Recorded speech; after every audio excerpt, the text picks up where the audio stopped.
낭만서점 136회 시작합니다. 안녕하세요. 문학평론 쓰는 허입니다. 안녕하세요. 영화평론가 허남웅입니다. 네, 허남웅 평론가님은 그 낭만서점의 댓글 확인하시나요? 아, 네. 아니, 이렇게 확인한다고 말씀드리기도 뭐하고 그렇다고 실제로도 확인 안 하는 건 아니고 왜냐하면 여기 올라온 글들이 저와 관련해서는 너무 열렬하게 환호들을 해주셔가지고요. 제가 살아생전에 이렇게 그 환호를 받은 적이 없어서 뭔가 이렇게 감사하기도 한데요. 겁이 나는 느낌 있잖아요. 네, 그래서 그런 좀 양가적인 지금 감정이 빠져 있습니다. 솔직히 하루에 댓글 얼마나 확인하세요? 수시로. 역시. 사실 진주귀걸이 소녀 했을 때는 그냥 뭐 어쩌다가 한 번씩 봤는데요. 이번에는 아무래도 제 번외편으로 인터뷰에 올라갔잖아요. 그래서 내심 속으로는 그래 하트도 좀 100개 넘게 나오고 댓글도 쭉쭉 올려라 이런 느낌으로 해서 막 봤거든요. 그래도 그렇게 많이 올려주셔가지고 너무 감사했고 그랬습니다. 그러니까 뭔가 살면서 일이 잘 안 풀리고 좀 힘이 들 때 이렇게 응원해주신 댓글 보면 기운이 막 샘솟고 그렇지 않나요? 저도 그러니까 그렇거든요. 되게 이런 유명한 분들 있잖아요. 그럼 항상 인터넷 검색하시고 댓글 검색하시고 그럴 정도라잖아요. 근데 저는 그런 적이 없고 이번이 처음이라서 이 처음이었던 느낌이요. 항상 올 때마다 처음이었으면 좋겠어요. 자, 허남 평론가님이 수시로 댓글을 확인하시는 여러분의 글 읽어드리겠습니다. 네, 먼저 앨리스 왕님, 세크리파이스 편 잘 들으셨다고요? 가끔 책을 추천해달라는 말을 듣는데 그럴 때는 재미도 있고 마냥 가볍지만은 않은 책이 성공할 확률이 높다고 하셨습니다. 바로 세크리파이스가 그런 책이 아닐까 싶다고 했는데 제가 보기엔 그렇습니다. 이 책 추천하시면 아마 추리문학을 좋아하시는 분들은 분명히 좀 만족해 하실 것 같다는 생각이 들고요. 이런 얘기도 남겨주셨어요. 예전 방송을 틈틈이 듣고 계시는데 시라노 편 엄청 재밌다고 그런 말씀 해주셨고요.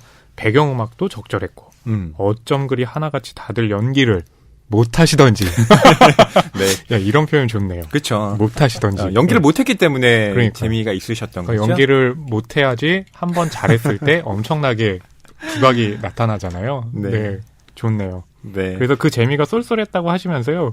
우울하실 때 이 편을 다시 들으시겠다고 하셨습니다. 그리고 제가 좀 다른 분들도 소개를 좀 해드릴까요? 곡식1님, 허나웅 평론가님이 마침내 너무 좋으네요. 이 마침내 다음에 뒤에 점점점 말들음표인데 좋은 의미시겠죠. 마침내 입성하셨네. 환영합니다. 뭐 이런 느낌 글들이고요. 그렇죠. 그리고 오아시소님 같은 경우 이제 운명과 분노를 제가 첫 책으로 소개를 해드렸는데요. 거기에 대해서 벽돌책 허세 독서에 같이 도전하시겠다고 하셨거든요. 할 만한 도전입니다. 사실은 벽돌책 아니면 뭐 베개 책이라고도 하긴 하는데 그걸 넘어서서 운명과 분노라는 이제 책이 주는 느낌이 있으니까요. 함께 좀 느끼셨으면 좋겠습니다. 그리고 왜냐하면 우리는 님이 허남웅 평론가님의 새로운 합류 응원해 주셨고요. 이 댓글을 다시려고 아이디를 일부러 또 만드셨대요. 감사합니다. 그래서 다음에는 이제 방송 감상 후기 남기러 오시겠다고. 감사합니다. 그리고 또 여기 이제 AKA 아카 아생님에서 합류를 축하해 주신다고 말씀을 듣고요. 그래서 제 목소리가 나온 마무리 멘트를 듣고서야 드디어 시작이 됐구나라는 느낌을 또 받으셨다고 합니다. 그러니까 허남웅 평론가님의 이런 합류에 대해서 정말 많은 분들 AN192370님도 왠지 허남웅 평론가님이 겸손과 허세가 버무려진 캐릭터인 것 같다. 그리고 잔망스러운 반다비가 떠오른다. 하셨어요. 좀 닮으신 부분이 있는 것 같기도 합니다. 반다비. 만약에 이게 뭐 영상으로 나가면 제가 춤이라도 출 텐데 이게 지금 영상으로 나가는 게 아니라서 그 잔망스럽다는 표현 저 되게 좋아하거든요. 그래서 이런 또 글 남겨주셔가지고요. 굉장히 감사드리고요. 그리고 그거랑 연결을 해서 오늘도 봄날님께서는 이제 이런 말씀 해주세요. 겸손은 수치스러운 것도 아니며 또 진정한 자부심의 손상을 입히는 것도 아님을 알았다. 이게 이제 해밍웨이의 노인과 바다 중에 있는 네. 글귀를 남겨주셨는데요. 이게 또 이렇게 저에 대해서 의미를 또 반영을 해주시니까 몸둘 바를 모르겠네요. 네. 네. 네. 그리고 고래내 습지기님, 앨리스 왕님 역시 허나웅 평론가님의 환영 인사 많이 남겨주셨고요. 소쿨땡큐님이 이런 이야기를 하셨습니다. 허나웅님 모두 좋으신데 텐션을 조금만 낮춰주셨습니다. 네. 그러니까요. 그래서 이거 보고 네. 뜨끔해가지고요. 예, 이렇게 좀 조심해야 되겠다라고 하고 있습니다. 이게 사실은 그런 게 있어요. 이렇게 방송을 하면서 네. 뭔가 흥분해가지고 막 얘기를 많이 하잖아요. 그럼 그걸 제어 못할 때가 있거든요. 예. 근데 이런 글들을 딱 보게 되면 좀 잘못한 부분이 이런 게 있었구나라고 제가 또 생각을 하고요. 고치도록 좀 노력을 하니까요. 예, 네. 감사합니다. 이렇게 바로 청취자분들의 의견 적극 수렴하는 이 겸손한 진행자. 네. 네. 그 컨셉으로 가시는군요. 네, 그렇죠. 제가 또 겸손과 허세에 있어가지고는. 네, 그리고 썬0408KR님 또 운명편보다 분노편이 더 좋았다고 하니 이 책 한 번 더 방송해야 하는 건 아닌지요. 마지막에 너무 멋있잖아요 하는 그 네. 허나몽님 탄식이 계속 귀에 남아 웃음이 납니다. 그쵸. 하지만 귀여우셨어요, 진심으로. 네. 네. 그래서 그때 한 줄 평 남기라고 갑자기 그러셔가지고요. 네. 제가 준비를 못해서 오늘 하는 방송에서는 제가 좀 준비를 해왔습니다. 네. 네. 그리고 노니다님께서 반쪼가리 자작편 잘 들으셨다고 소감 남겨주셨고요. 또 운명과 분노도 역시 좋게 들으셨다는 말까지 해주셨습니다. 아홉수와 숙명으로 운명을 이야기하는 부분에서는 버스에서 현실 웃음이 터지셨다고. 네. 이거 되게 민망하거든요. 삼재. 운명 얘기해놓고. 저도 버스 타고 다니다가 팟캐스트 들을 때. 그랬군요. 예, 종종 갑자기 혼자 피식 웃는 경우가 있는데. 예, 그때 좀. 네, 그렇게 해도 많이들 들으시죠. 그러니까 네. 저는 이제 이번에 올라갔을 때 확인을 하고 싶어가지고 저는 어떻게 했냐면, 침대에 누워서 잠드는 시간에 이제 켜놓고 네. 누워 있었어요. 근데 네. 그러고 나니까 뭔가 예전에 저 막 중학교 다닐 때 그 당시에는 라디오가 굉장히 인기였어요. 네. 밤을 잊은 그대에게. 별이 빛나는 밤에 이런 것들 들을 때 느낌이 굉장히 살아있더라고요. 네, 그쵸. 그게 또 이렇게 팟캐스트의 매력이 아닐까 또 생각을 했습니다. 네. 네, 리리린님께서 이제 댓글을 남겨주셨는데요. 항상 이제 저희가 전화 인터뷰를 하잖아요. 네, 지난번 같은 경우는 이제 전화 인터뷰와 운명과 분노편이 좀 잘 안 맞는 부분이 좀 있으셨나봐요. 그래서 그거에 대해서 말씀을 주셨는데요. 이번 편도 잘 들었습니다. 근데 중간에 인터뷰는 좀 뜬금없는 느낌이었어요. 요즘이 어떤 세상인데 수컷은 본래 남을 생각하지 못하는 이기적 성질이라니.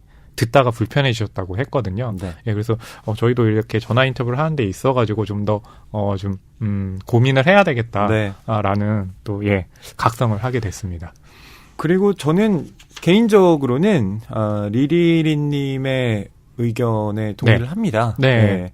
제가 갖고 있는 어떤 입장과 또 진행자로서 전화 인터뷰를 그쵸, 진행해야 되는 게 그렇죠. 약간 맞아요. 좀 절충해야 하는 부분이 있는데, 저는 작년에, 나는 과학이 말하는 성차별이 불편합니다라는 책 참, 흥미롭게 읽었거든요. 네. 그게 이제 진화 심리학에 근거한 이제 젠더 불평등에 대해서, 이야기를 하고 있는 책인데, 보통 진화 심리학이라는 것이 남자와 여자는 이제 본질적으로 다르다. 네. 그렇기 때문에 화성에서 온 남자, 금성에서 온 여자처럼, 다른 종족이다라고 이야기를 하지만, 그걸 이제 가만히 좀 파고 들어가 보면, 또, 서로를 이해하자라는 입장도 나올 수 있지만, 그렇기 때문에 젠더가 갖고 있는 어떤 불평등을 심화시키는 맞아요. 그런 논의도 펼쳐지고 있거든요. 네. 그래서 이 마리 루티라고 하는 이 사람은 바로 그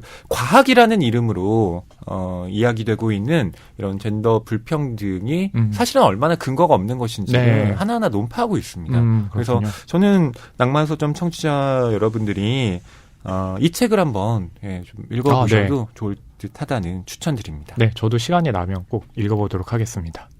네, 그럼 댓글 남겨주신 분들 중에 저희 책 선물 받으실 분들 말씀드릴게요.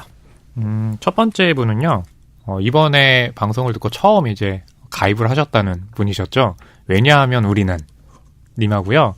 그리고 전화 인터뷰에 대해서 따끔한 말씀을 해주신 리리리님 두 분께 책 선물 드리도록 하겠습니다. 네, 북뉴스 @ 교보북 co.kr로 선물 받으실 주소 남겨주시면 감사하겠습니다. 이렇게 많이 남겨주셨는데 또 두 분만 드리니까 여러분 서운하셨죠? 그러게요. 네. 하지만 저희가 또 잊지 않고 있다가 다음에 네. 여러분 또 댓글 달아주시면 골고루 여러분께 책 선물 드리도록 하겠습니다. 와. 영혼이 없으셨네요. 네. 그리고 낭만서점 이제 공개방송 저희가 일정이 나갔는데요. 그래서 신청도 받고 있는데요. 지금 보니까, 혹시 이렇게 넣었다가 네. 안 되실지도 몰라가지고 굉장히 좀, 못 하시는 분들이 많이 계시다고 하시는데요. 네. 그렇게 망설이지 않으셔도 됩니다. 지금 신청을 해주시면, 공개방송에 참석하실 수 있으니까요. 네, 내일 망설이지 말고 꼭 보내주세요. 책이 가득한 소설을 사랑하는 책방. 이곳은 낭만서점입니다.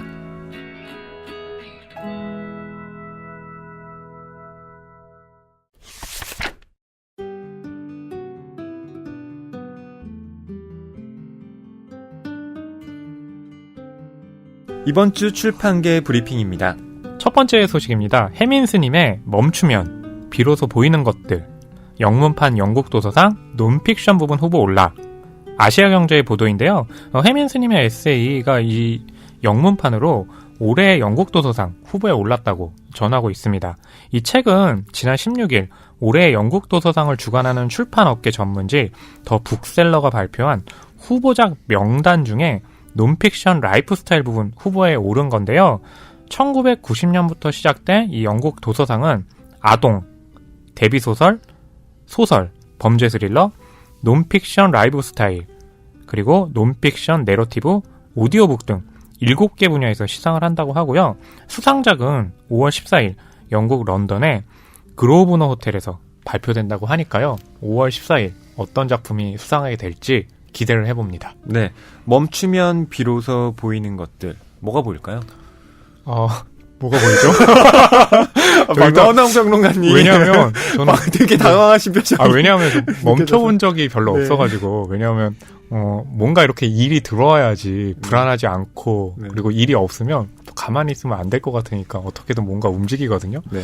생각해보니까 멈춰본 적이 없어서 한번 좀 멈춰봐야 되겠다라는 생각이 드는데요. 또 이렇게 얘기를 하면서도 내가 또 멈추면 낙오하는 건 아닌가? 그쵸. 라는 그런 불안감이 있어요. 근데 그게 아마 저만의 생각은 아닐 것 같아요. 현대인들이 모두 느끼고 그렇죠. 있죠. 네. 특히 한국에 사시는 분들은 워낙에 이 일을 많이 하기로 유명하잖아요. 네. 그래서 특히나 이렇게 좀 멈추면 비로소 보이는 것들에 대한 것들을 생각하는 계기가 좀 필요할 것 같고요. 허위평론가님은 어떠세요? 멈춰본 적이 계신가요? 아니요. 네. PD님을 만난 이후로 멈춘 네. 적이 없습니다.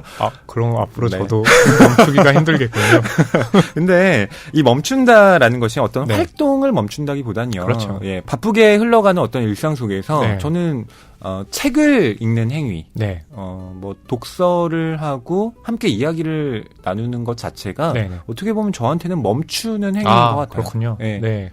그러면서 뭐 제가 그냥 무심코 지나쳤던 여러 가지 감정들 네네. 그리고 몰랐던 다른 사람들에 대한 이야기 이런 것들을 알 수가 있잖아요. 또 그렇게 말씀해 주시니까 전 지하철을 타고 갈 때 바깥 풍경 보는 거 되게 좋아하거든요. 네. 그것도 결국에는 그런 좀 어떤 멈춤의 행위라는 생각이 드네요. 네.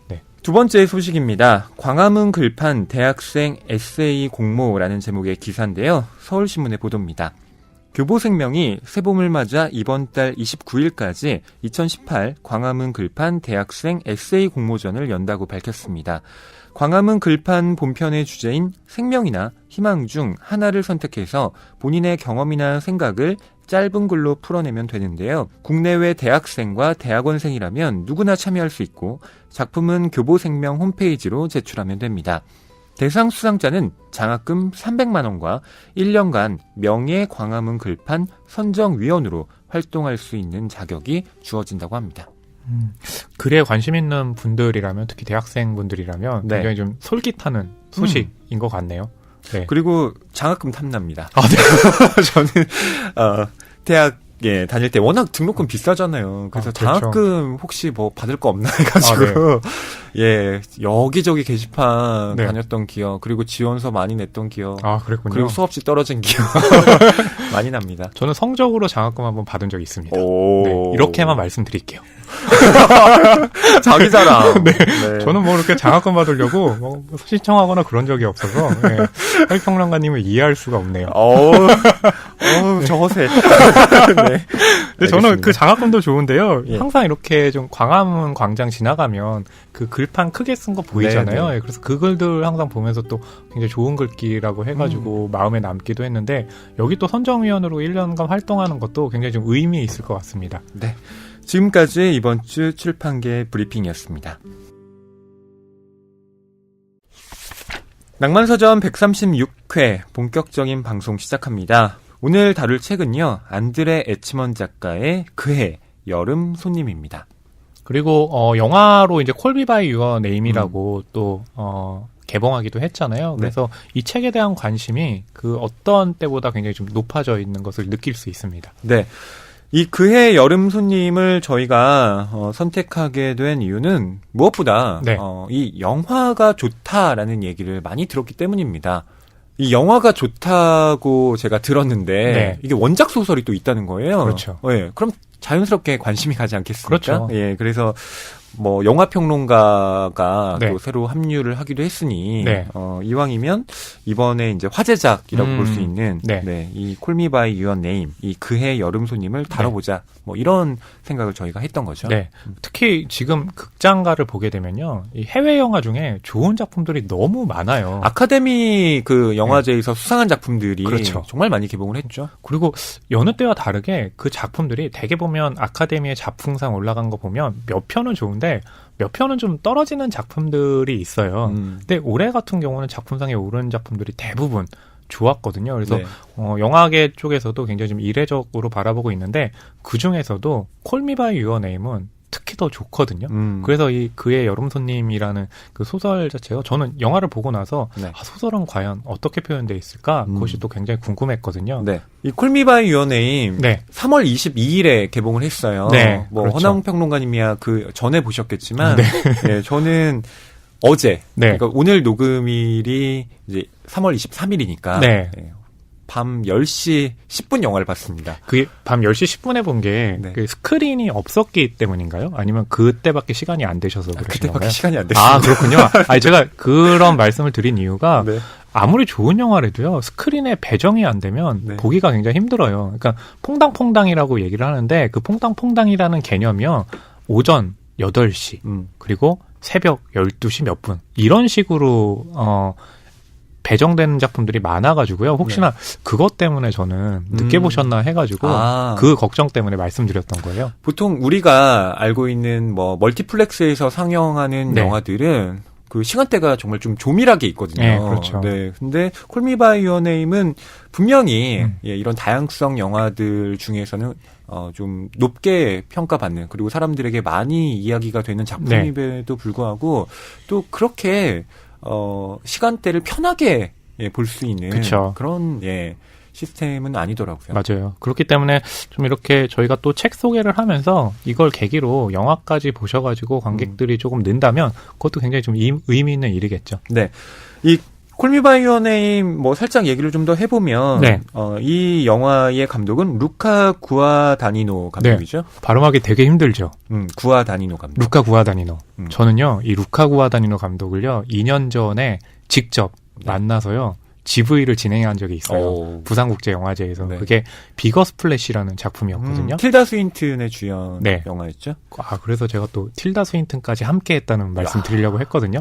근데 엄청나게 유명한 감독에다가 엄청나게 또 유명한 배우잖아요. 거기다가 그날 그 GV의 관객석에 틸다 스윈튼과 함께 설국열차를 찍었던 봉준호 감독도 와 있었어요. 매주 봉준호 감독 얘기를 하게 되네요. 진짜 유명 인사들이 이렇게 포진을 다 해 있었거든요. 저랑 뭐 개인적으로 아무 뭐 인연도 없지만 아무튼 그러다 보니까 뭔가 굉장히 좀 저는 떨리는 거예요. 그래서 루카 구아다니노 이름이 어려우니까 이거는 발음할 때 틀리면 안 되겠다라고 해서 무대에 나가기 전에 루카 구아다니노 이러고서는 이제 나간 거죠. 딱 나갔는데 소개를 하는 거죠. 제 옆에는 영화 감독 루카 구아다니노 소스라고 공룡 이름하고 섞어서 발음을 한 거예요. 공룡 이름. 그때부터 너무 제가 앞이 까매지는 거예요.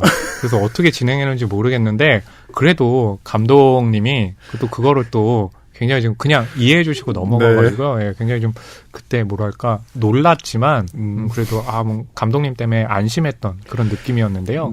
그런 또 굉장히 좀 모순적인 감정이 실은 그의 여름손님에 나오는 주요한 감정이잖아요. 네, 그래서 그렇게 한번 또 연관을 해봅니다. 지금 이상하게 갖다 붙이신 것 같은데요. 저의 실수를 뭔가 의미 있는 것으로 만들기 위해서. 아니 근데 루카 구아다니노 감독이 뭐 그렇게 생각했을 수도 있을 것 같아요. 워낙 나라마다 그 고유명을 발음하는 것이 좀 다르잖아요. 그렇죠. 그래서 한국에서는 구아다니노를 구아다니노 소스라고 또 그렇게 의미해 주는군요. 뭐 이렇게 받아들인 게 아닌가라는. 굉장히 유명한 그 영화제에서도 그런 이름 실수가 되게 많아요. 그 태국에 아피차풍 위라세타쿤 감독이라고 있거든요. 그게 이름 어렵죠. 근데 저는 잘하죠. 제가 이런 사람입니다. 근데 그걸 아피차풍 떠나서 위타세라쿤. 아니요. 아피차풍 위라세타쿤. 아피차풍 위라세타쿤. 근데 그 이름도 실제로는요. 너무 어려우니까 감독이 좀 줄인 거거든요. 근데 그거조차 어렵잖아요. 근데 칸 영화제에 굉장히 잘 초대를 받는데 거기 집행위원장도 항상 아피차풍 위라세타쿤 이름을 어려워해가지고 틀리거든요. 그러니까 저의 실수 같은 거는 굉장히 귀여운 수준이었던 거죠. 이렇게 다 깔때기로 가시면 안 되죠. 네, 알겠습니다. 아무튼 저희가 루카 구아다니노 감독의 이 영화 콜미 바이 유어 네임을 언급했는데 구아다니노 감독이 욕망 3부작 영화를 기획했다고 해요. 그게 첫 번째가 I am Love, 틸다 스윈튼이 출연했었죠. 두 번째가 비거 스플래시. 이 작품은 I am Love만큼 흥행을 하진 않았지만 영화도 굉장히 좋거든요.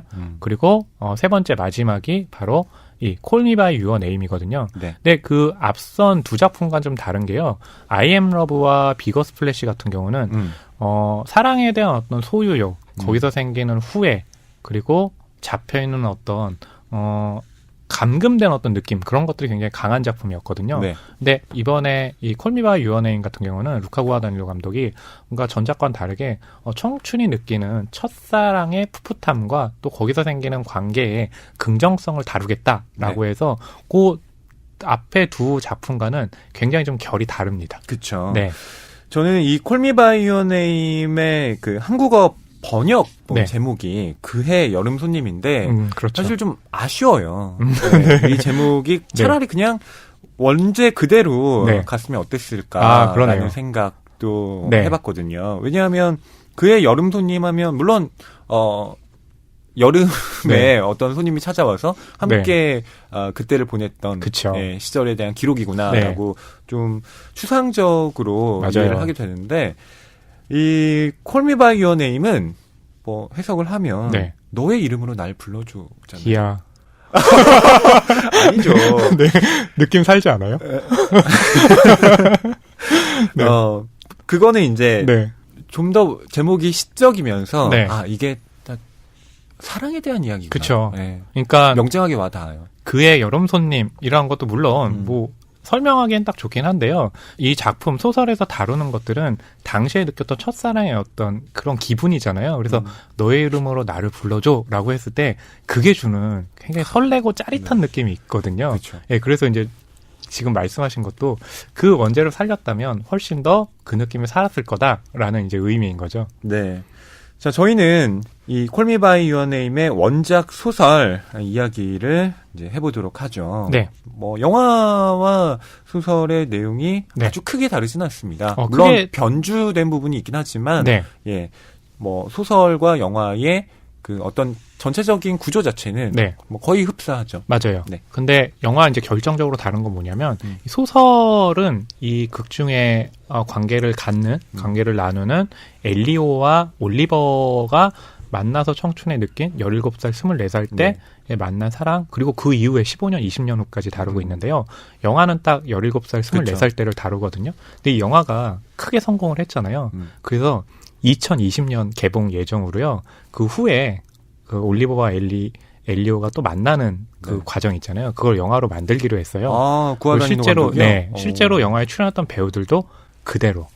그러니까 이런 것도 굉장히 좋죠. 영화적으로 극 중에 인물들이 성장을 하는 건데요. 물론 그런 작품들이 예전에도 있었죠. 뭐 프랑스와 트리포, 예, 그렇죠. 보이우드도 있었고 프랑스와 트리포의 뭐 앙투엘 두안의 네. 연작 같은 경우도 있는데요. 특히 콜 미 바이 유어 네임이 이게 첫사랑이면 딱 끝나서 그게 좀 아쉬운 느낌이 남잖아요. 그러니까 아쉬운 느낌이 영화적으로 아쉽다는 게 아니라 두 사람이 이렇게 계속 만났으면 좋겠는데 떨어지는 어떤 그 느낌 때문에 아쉬웠는데 2020년에는 또 성장한 모습을 볼 수 있으니까요. 굉장히 기대되죠. 네. 2020년 그럼 제목이 뭐라고 나올까 또 궁금해요. 그러게요. 그것도 굉장히 궁금하네요. 네. 자, 이 작품의 줄거리를 간략하게 말씀드릴게요. 네. Call Me By Your Name, 그해 여름 손님의 주인공은 이 피아노 연주와 또 독서가 취미인 17소년 엘리오입니다. 네. 이 엘리오의 부모님은 매년 이탈리아 집으로 이 책 출간을 준비하는 젊은 학자들을 초대하는데요. 네. 이 학자들은 이제 보통 6주 정도 머무르면서 엘리오 아버지의 일도 돕고, 그렇죠. 휴식도 취하면서 어떤 휴양을 즐깁니다. 그 해에 이제 여름 손님은 24살의 미국인 철학 교수 올리버인데요. 이 엘리오는 매력적인 올리버에게 호감을 느낍니다. 두 사람이 이제 과연 어떤 여름을 보내게 될지 그런 전반적인 내용들이 이 작품 안에 실려 있습니다. 그리고 지금 소개해 주신 이제 내용들이 실제로 이 작가인 안드레 치먼의 자전적인 내용까지 담겨 있잖아요. 그래서 안드레 치먼 같은 경우는 물론 굉장히 유명하고 또 그 작품 중에 하나가 아웃 오브 이집트 같은 작품이 있는데 그 작품은 굉장히 오랫동안 몇 년 동안 손을 잡고 있었다고 하는데요. 이 그의 여름 손님 같은 경우는 아이디어를 떠올리고 나서 4개월 만에 썼다고 하거든요. 그러니까 본인도 그렇고 이 첫사랑이라는 기억들은 남다르잖아요, 다들. 그러다 보니까 굉장히 좀 빨리 쓸 수 있었던 부분인데요. 작가 얘기가 나온 김에 소개를 좀 자세하게 해드리면, 소개를 해주시죠. 안드레 치먼은 이제 1951년 1월 2일 이집트 출생이고요. 뉴욕 대학에서 작문을 공부하고 프린스턴 대학에서 프랑스 문학을 가르쳤다고 합니다. 그리고 지금은 작가로 활동하는 한편으로 뉴욕 시립대학 대학원에서 비교 문학을 가르치면서 가족과 함께 맨하튼에 살고 있으면서 또 작품 활동도 하고 있다고 하고요. 1995년에 회고록이죠. 아까 제가 말씀드린 아웃 오브 이집트로 화이팅 어워드 논픽션 부분을 수상을 했고 1997년에는 구겐하임 펠로십 수상자로 선정이 됐으며 2007년에는요. 이제 원제가 콜 미 바이 유어 네임 국내의 책으로는 그의 여름 손님으로 나온 작품으로요. 람다 문학상 게이 소설 부분을 수상했다고 합니다. 이 안드레 치먼이 이집트 출생이기 때문에 회고록의 제목도 아웃 오브 이집트일 테고 그 뒤에 이제 콜 미 바이 유어 네임 람다 문학상 저는 좀 과문해서 이 람다 문학상이라는 건 좀 처음 들어봤는데 거기에 이제 게이 소설 부문상이라는 게 있다. 이것도 좀 독특하게 느껴집니다. 칸 영화제 같은 경우도 보면 이렇게 좀 성소수자 부분을 또 따로 떼어서 시상하는 부분들이 있거든요. 그러니까 최근에 이제 그런 흐름들이 있는 거겠죠. 그러니까 남녀로 이성을 나누는 게 아니라 사실은 다양하기 때문에 그 작품들도 나눠가지고 또 수상을 한다고 하니까요. 람다 문학상 게이 부분이라고 하니까 거기서도 이렇게 좀 나눠서 수상을 하는 것 같습니다. 이런 성소수자에 대한 이야기들, 요즘에는 상당히 그 담론들이 많이 이제 진행되고 있지만 여전히 이 게이, 레즈비언, 동성애 이런 얘기가 나오면 바로 또 거부감을 표하는 분들도 있더라고요. 근데 이 그의 여름 손님 같은 경우는 물론 남자와 남자 이제 사랑이 중심이 되긴 하지만 이 작품에서 다루는 그 테마 자체가 첫사랑이잖아요. 그 첫사랑이라는 것은 사실 누구나 첫사랑은 있는데 그 첫사랑을 나눌 때 기분이라는 것이 그때는 굉장히 좀 미숙하잖아요. 그러니까 누군가를 좋아하는데 그거를 말해주고 싶은데 말했다가는 또 그 사람이 행여 그 말을 튕겨내지 않을까, 내 감정을 튕겨내지 않을까 또 겁나서 얘기는 하지 못하고 굉장히 좀 망설이는 기분들 있잖아요. 그런 것들은 첫사랑을 했던 이라면 누구나 갖고 있는 건데 그것에 대한 감정을 또 보여주고 있는 거거든요. 그래서 그렇게 이게 남자와 남자의 사랑이라서 아니면 이성 간의 사랑이 나오지 않아서 이런 거랑 상관없이 첫사랑을 기억하는 일이라면 이 소설을 읽으면 자신의 어떤 첫사랑도 기억할 수 있으니까요. 크게 문제가 되는 건 아닙니다. 네. 근데 저는 뭐 이게 첫사랑에 관련된 작품이긴 하지만 뭐 게이의 사랑이면 어때? 그렇죠. 레즈비언의 사랑이면 어때? 라고 생각하는 쪽이거든요. 네. 그러니까 사랑의 형태라는 것이 이거 너무나 상식적인 얘기지만 뭐 이성애만 사랑이 아니고요. 그렇죠. 네, 뭐 당연히 모든 어떤 젠더들의 사랑이 있을 수 있는 것이고 저는 거기에 대해서 이야기하는 것이 뭐 특별히 이상하다거나 그렇죠. 그냥 뭐 당연히 얘기할 수 있는 거지. 이렇게 생각하는 쪽이라서요. 뭐 최근에 이제 아카데미에서 작품상과 감독상을 수상했던 쉐이프 오브 더 국내 이제 부제로 사랑의 모양이라고 했는데 물은 어디에 담던 그 물의 모양은 용기에 따라서 달라지잖아요. 그러니까 그 개념으로 생각하면 되는 거겠죠. 네. 이 그의 여름소님 저희가 낭독을 하면서 여러분께 이 소설 내용 좀 이렇게 전달해 드리려고 하는데 우선 영화를 보신 분들께는 사과의 말씀을 전합니다. 그래야 되는 건가요? 먼저 미리 양해의 말씀을 구해야죠. 왜냐하면 허남 평론가님이 그 미국에서 온 아주 멋진 철학 교수 올리버 역할을 하실 거예요. 그 얘기를 듣고요. 어떤 느낌이 들었냐면 드디어 제가 저격을 맡았구나 라는 느낌을 받았거든요. 저격. 그렇기 때문에 저희가 이제 사과를 드려야 하는 거죠. 이상한 논리인 것 같은데요. 네. 자, 이 엘리오와 올리버 첫 만남을 갖습니다. 아까 말씀드린 대로 이 엘리오의 집에 이제 6주 동안 머무를 손님이 오는 건데요. 그 올리버와 만났을 때 이 엘리오가 어떤 감정을 갖게 됐는지 그 부분 지금부터 읽어드릴게요. 어쩌면 해변에서 시작되었는지도 모른다. 아니면 테니스장이거나 혹은 그가 도착한 날 지방과 주변을 보여주다가 어쩌다 철제 단조 대문을 지나 텅 빈 내륙 지역을 따라서 B와 N을 이어준 버려진 철도를 향해 둘이 걸었을 때인지도. 근처에 버려진 기차역도 있어? 그가 이글거리는 태양 아래 나무를 훑으며 물었다. 집주인 아들에게 알맞은 질문을 하려고 애쓰는지도 몰랐다. 아니요. 기차역은 없고 요청하면 기차가 섰어요. 그는 기차에 호기심을 보였다. 철로가 무척 좁아 보인다고 했다. 왕가 문장이 있는 화물차 2대인데 지금은 집시들이 산다고 말해주었다. 우리 어머니가 어린 시절 여름을 보내러 왔을 때부터 집시들이 살고 있었다. 그들이 안쪽 지방에서 탈선된 기차 2대를 끌고 온 곳이다. 기차를 보고 싶은지 물었다. 나중에 아마도? 잘 보이려고 애쓰는 내 부적절한 노력을 알아차리고 그 자리에서 밀어내는 듯한 정중한 무관심이었다. 가슴이 쓰렸다. 여기서는 뭘 하고 지내지? 아무것도 안 해요. 여름이 끝나길 기다리죠. 그럼 겨울에는 뭘 하지? 대답을 떠올리며 미소 짓자 그가 눈치를 챘다. 말하지 마. 여름이 오길 기다리는 거지? 마음을 읽힌 것이 좋았다. 그는 고역스러운 만찬도 누구보다 빨리 알아차릴 것이다. 여기는 겨울에 굉장히 흐리고 깜깜해요. 우리 가족은 크리스마스에 오죠. 그 외에는 유령 도시예요. 크리스마스에 구운 땅콩 먹고 에그녹 마시는 거 말고 또 뭘 하지? 그가 놀리는 거였다. 나는 방금 전과 똑같이 미소 지었다. 그는 이해하고 더 이상 아무 말도 하지 않았다. 우리는 둘 다 웃었다. 그는 뭘 하면서 지내느냐고 물었다. 테니스, 수영, 밤에 시내로 놀러 나가기, 조깅, 편곡, 독서. 그는 자신도 조깅을 한다고 했다. 아침 일찍. 여기는 어디에서 조깅을 하지? 주로 산책로에서 해요. 원한다면 지금 보여드릴까요? 나중에. 아마도? 나는 독서를 맨 마지막에 말했는데 지금까지 그가 보인 고집스럽고 뻔뻔한 태도로 미루어 아마도 그에게 독서는 가장 중요한 우선순위가 아닐 터였다.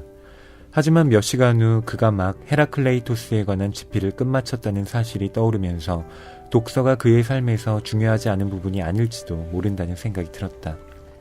내 진짜 관심사가 그와 일치한다는 사실을 알리려면 영리하게 말을 바꿔야 했다. 하지만 나를 불안하게 만든 것은 만회하기 위해 거창한 대응이 필요하다는 사실이 아니었다.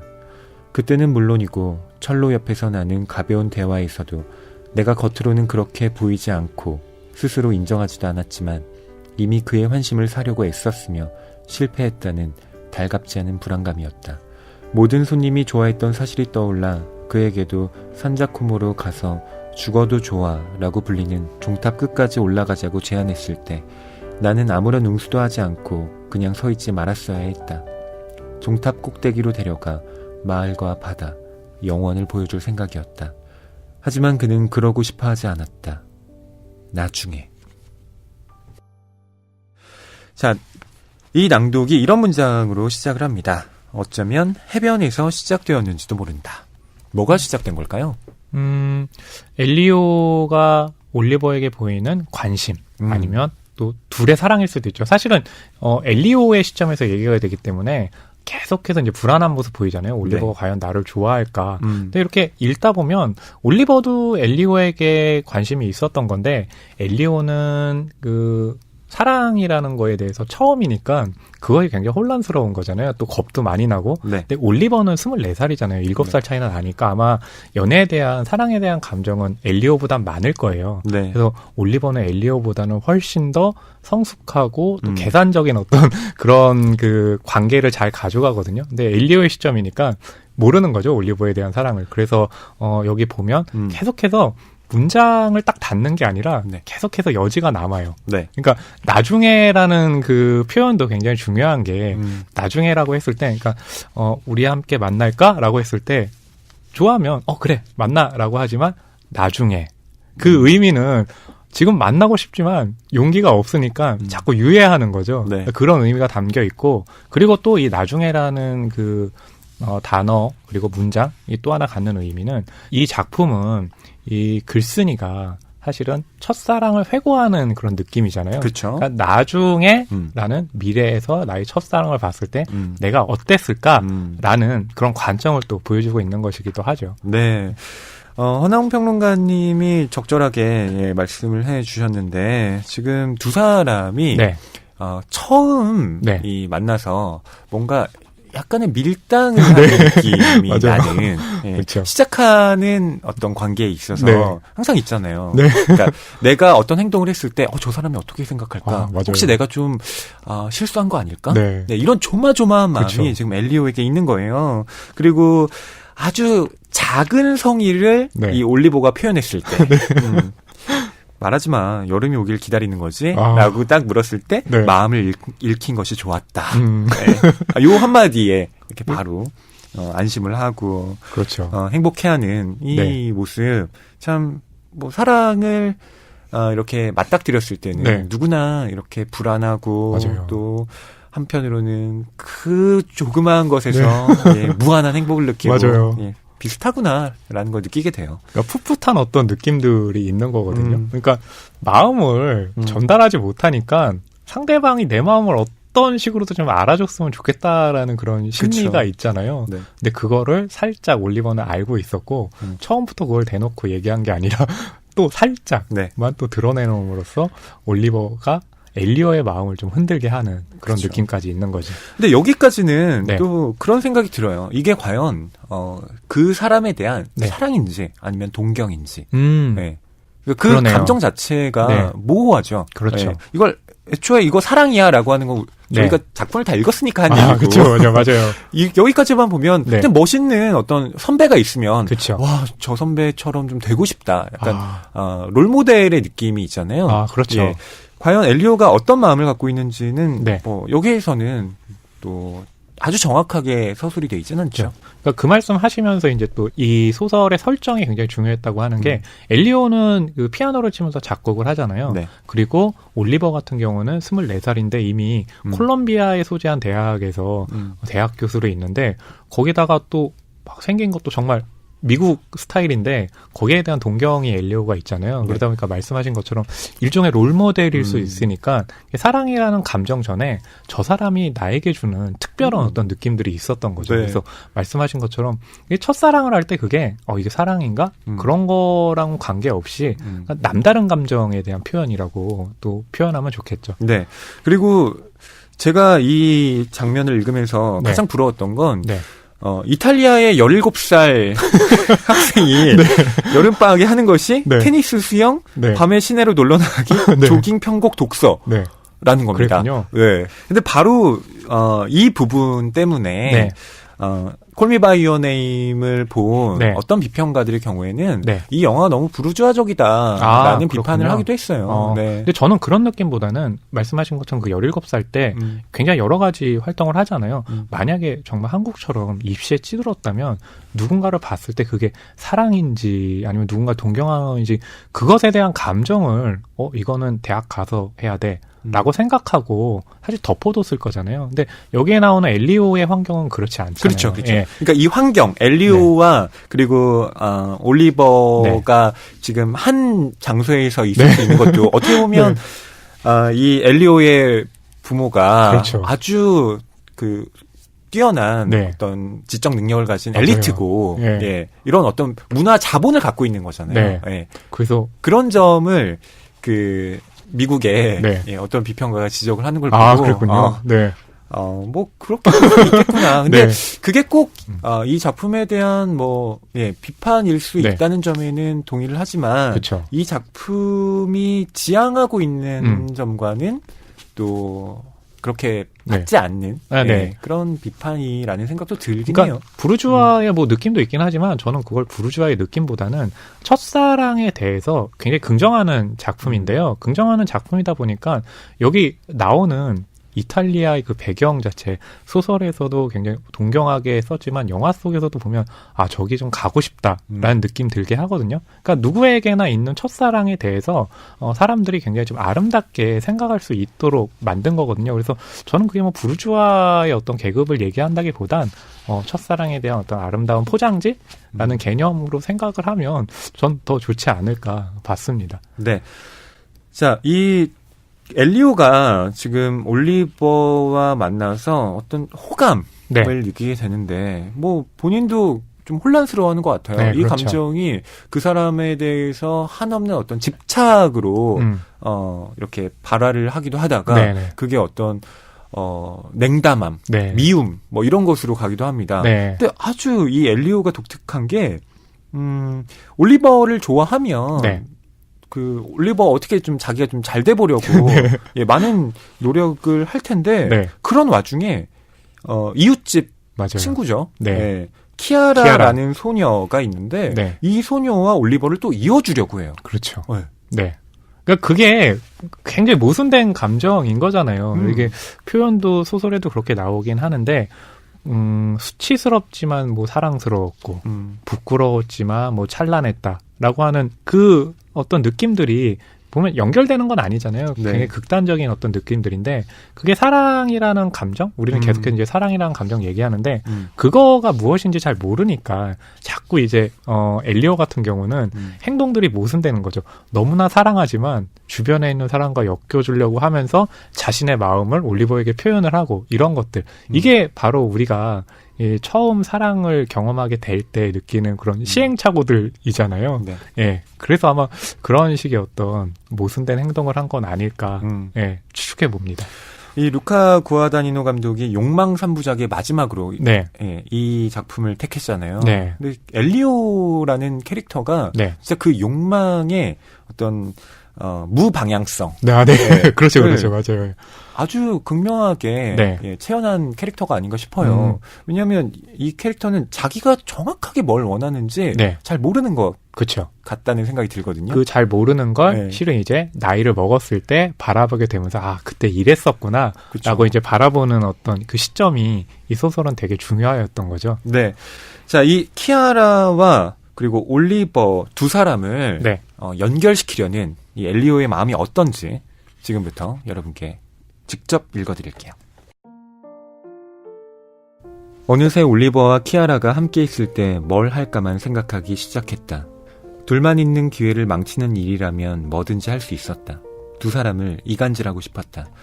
그러면서도 두 사람이 관계 맺는 모습을 보고 싶었다. 둘 사이에 끼어들어 나에게 빚을 지도록 만들어서 꼭 필요한 공범, 중간자, 킹과 퀸에게 대단히 중요해져 체스판의 주인 노릇을 하는 폰이 되고 싶었다.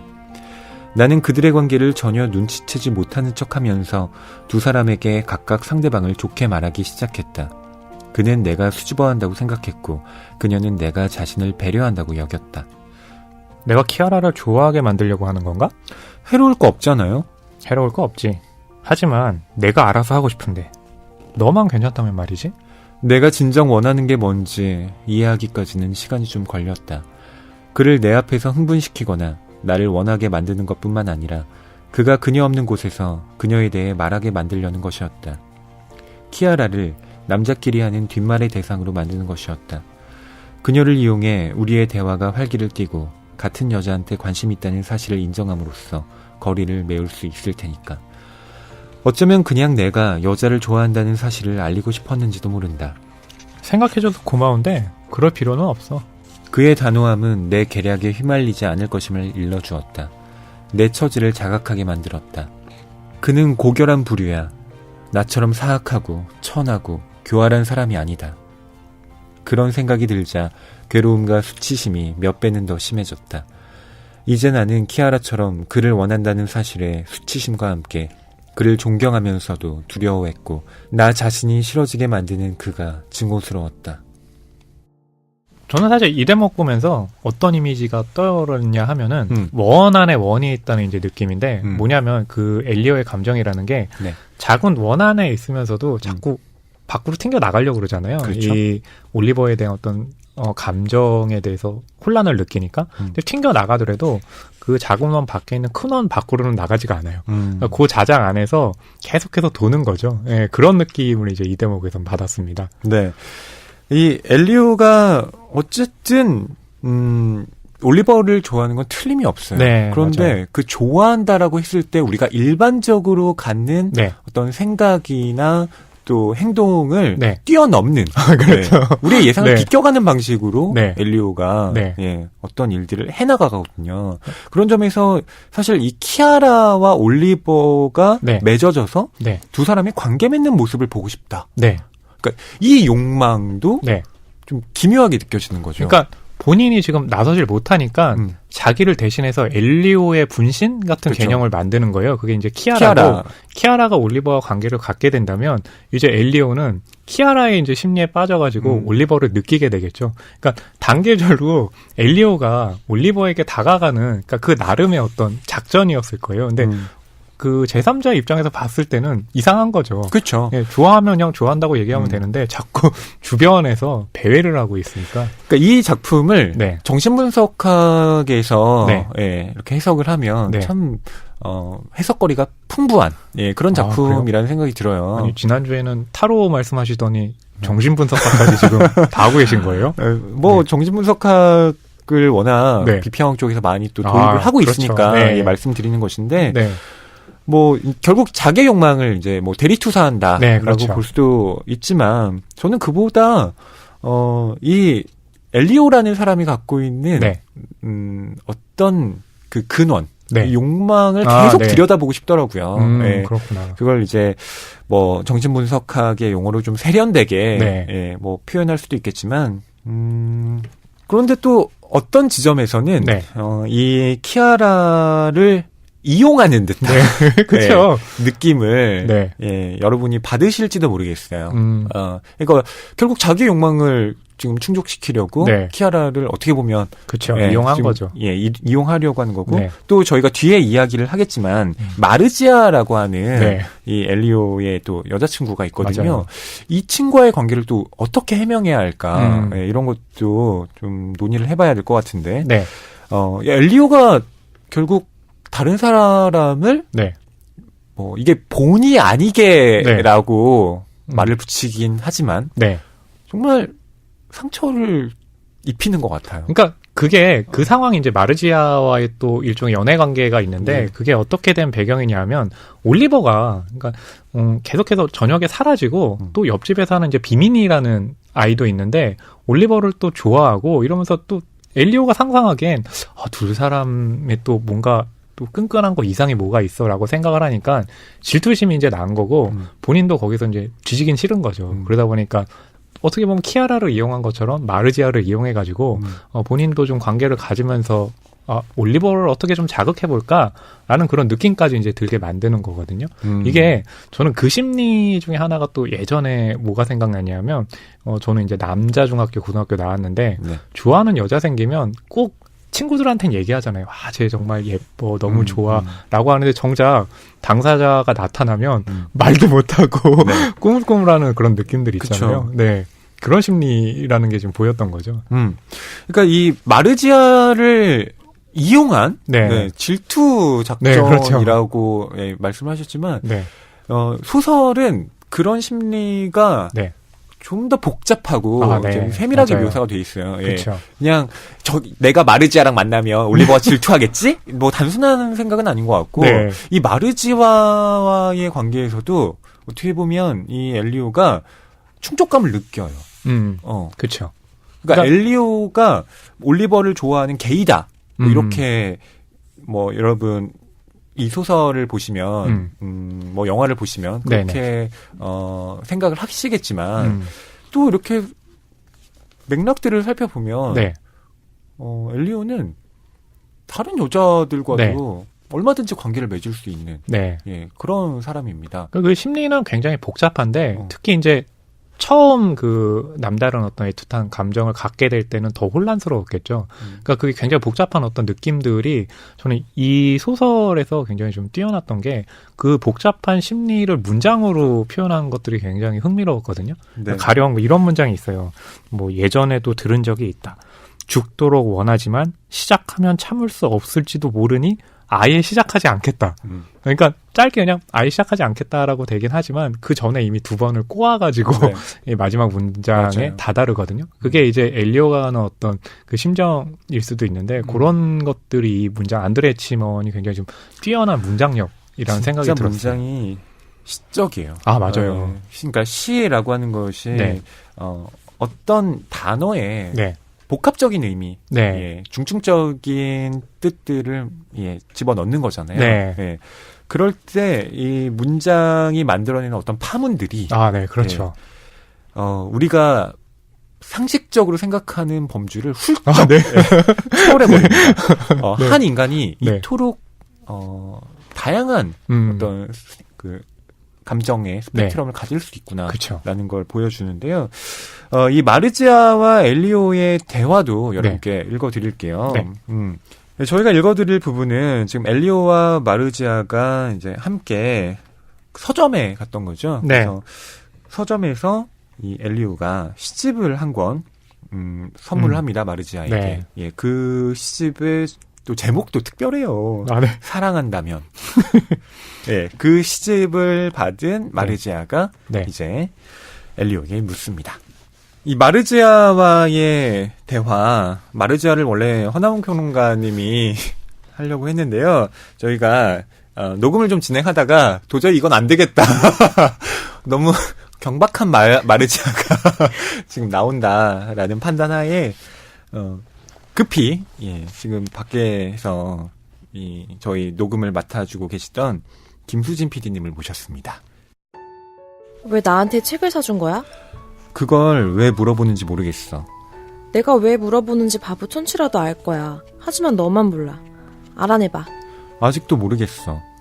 넌 구제불능이야. 분노와 짜증으로 떨리는 그녀의 목소리에 깜짝 놀라서 그녀를 쳐다보았다. 말해주지 않으면 온갖 상상을 다 할 거야. 끔찍한 기분이 들 거고 넌 머저리야. 담배나 내놔. 마르지아의 속내를 추측하지 못한 건 아니지만 그녀가 나를 꿰뚫어 보았다는 사실이 믿어지지 않았다. 내 행동이 답하기 두려워한다는 걸 암시한다는 사실을 믿기 싫었는지도 모른다. 내가 고의적으로 솔직하지 않게 행동한 걸까? 스스로 솔직하지 않다고 자각하는 대신 마르지아의 말을 계속 오해할 수 있을까? 그때 새로운 깨달음이 떠올랐다. 어쩌면 나는 그녀의 신호를 전부 무시했는지도 모른다. 그녀를 밀어내려고 소심하고도 효과 없는 전략이었다. 그제 어딘가에 맞고 튀어나오는 원리처럼 대단히 놀라운 사실이 퍼뜩 떠올랐다. 혹시 올리버도 나한테 똑같이 했던 걸까? 항상 고의적으로 나를 밀어낸 걸까? 나를 더 끌어들이기 위해서? 올리버가 그를 일부러 무시하는 나를 꿰뚫어 봤다고 말했을 때 암시한 게 이거였을까? 우리는 서점 밖에서 담뱃불을 붙였다. 잠시 후 크고 요란한 쇳소리가 들렸다. 주인이 철제 셔터를 내리고 있었다. 넌 책이 그렇게 좋아? 어둠 속에서 광장 쪽으로 천천히 걸어가며 마르지아가 물었다. 음악이나 빵, 소금 들어간 버터나 잘 익은 여름 복숭아를 좋아하느냐고 물은 것처럼 그녀를 바라보았다. 오해하지 마. 나도 책을 좋아하니까.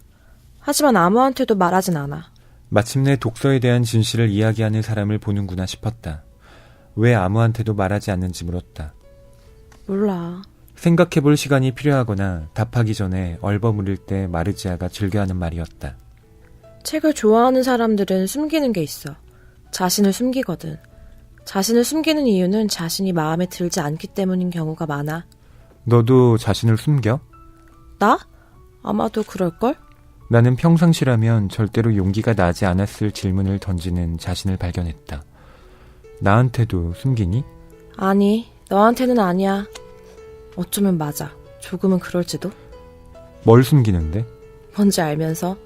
왜 그렇게 말해? 왜냐고? 넌 나한테 상처를 줄 것 같은데 난 상처받기 싫으니까. 마르지아는 잠시 생각이 잠겼다. 네가 고의로 남한테 상처 주는 사람이라는 뜻은 아니야. 하지만 넌 항상 변덕을 부려. 늘 빠져나가서 쉽게 잡히지 않아. 아무도 널 어디서 찾아야 하는지 모르게 말이야. 그래서 겁이 나.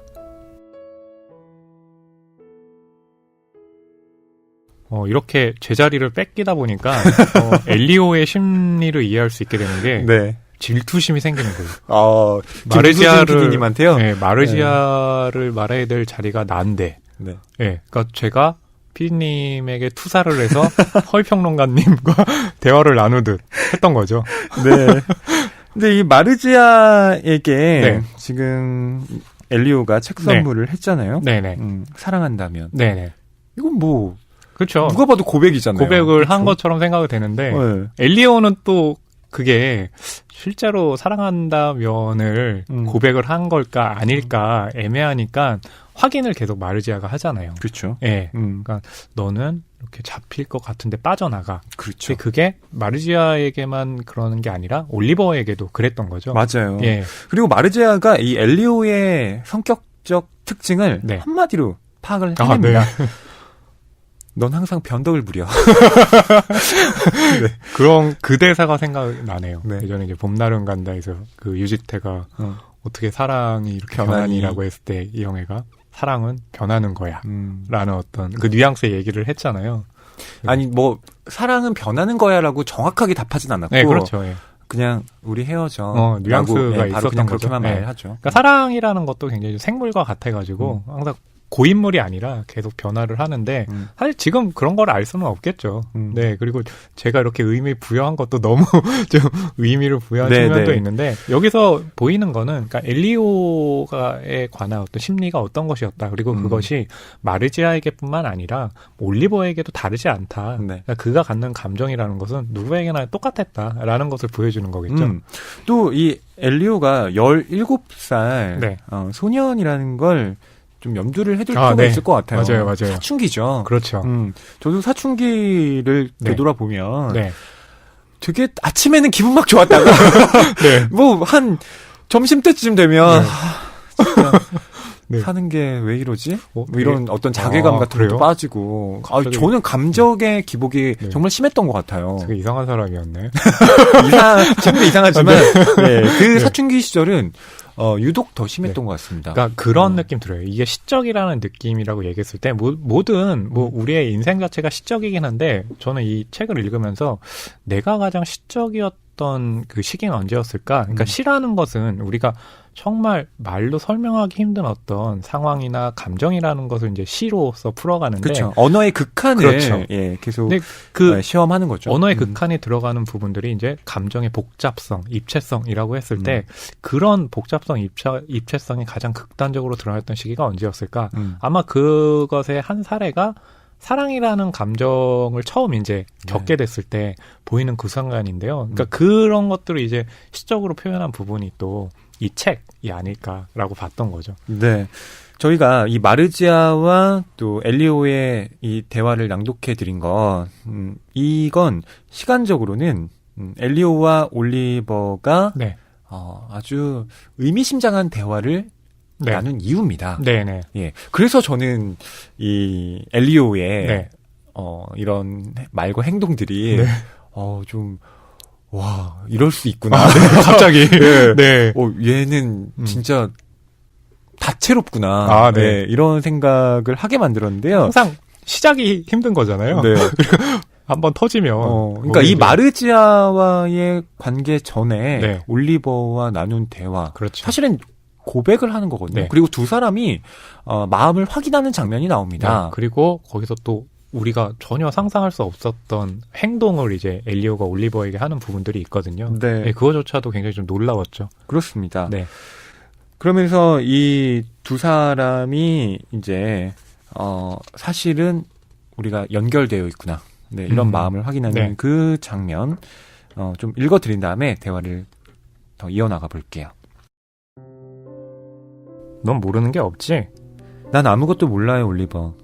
아무것도요. 넌 여기 그 누구보다 많이 아는데?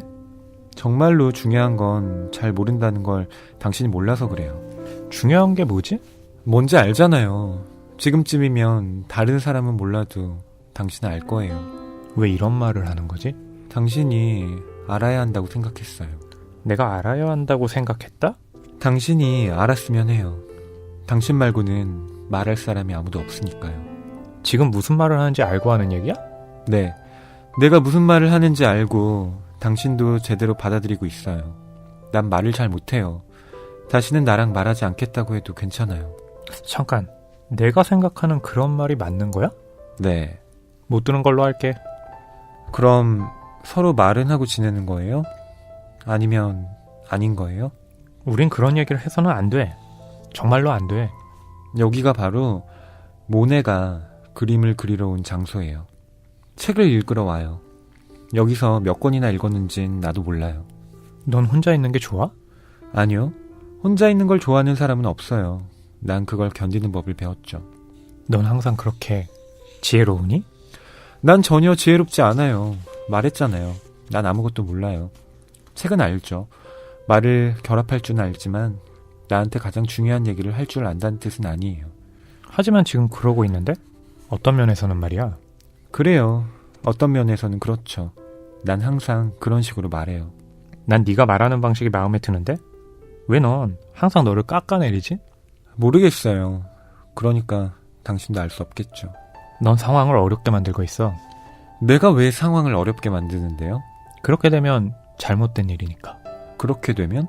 그래, 그렇게 되면. 솔직히 나도 생각을 안 해본 건 아니야. 그래도 난 몰랐겠죠. 그래. 하지만 이제 알았잖아. 그럼 대체 뭐라고 생각했어? 뭐라뇨? 아무것도요. 그렇군. 그럼 넌 잘못한 거야, 친구. 네 기분이 조금이라도 좋아질지 모르겠는데 이젠 나도 참아야 해.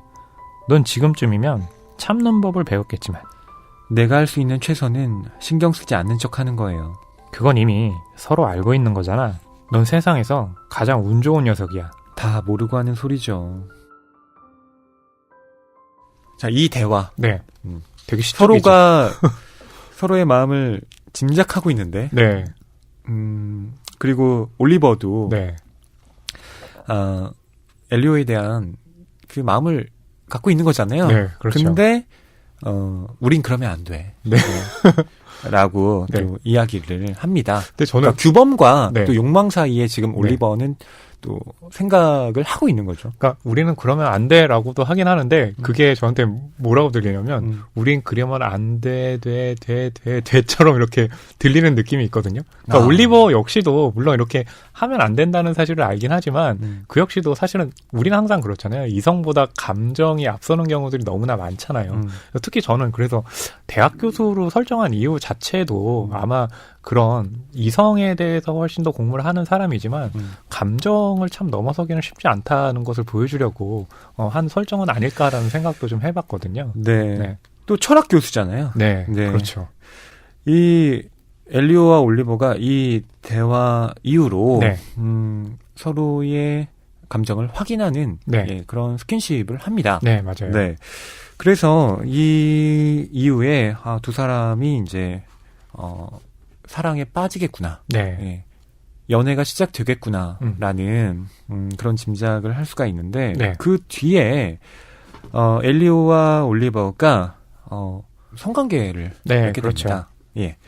자, 그때 바로 이 작품의 제목인 네. Call Me by Your Name이 그렇죠.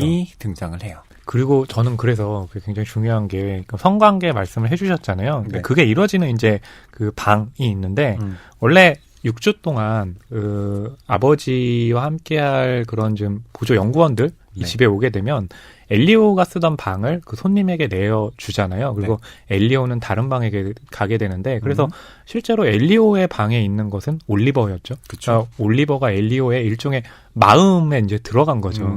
그런 걸 엘리오는 좀 바깥쪽에서 보고 있다가 육체적인 관계가 맺어짐으로써 사실 이제 둘이 하나가 되는 그런 느낌이 들게 되고 하나가 됐을 때 결국에는 너의 이름은 나의 이름이고 나의 이름은 또 너의 이름이기 때문에 너의 이름으로 나를 불러줘라고 한다는 것은 결국 이 사람들이 감정상으로 이제 하나가 됐다는 것을 이렇게 의미한다는 점에서 되게 진짜 짜릿하죠.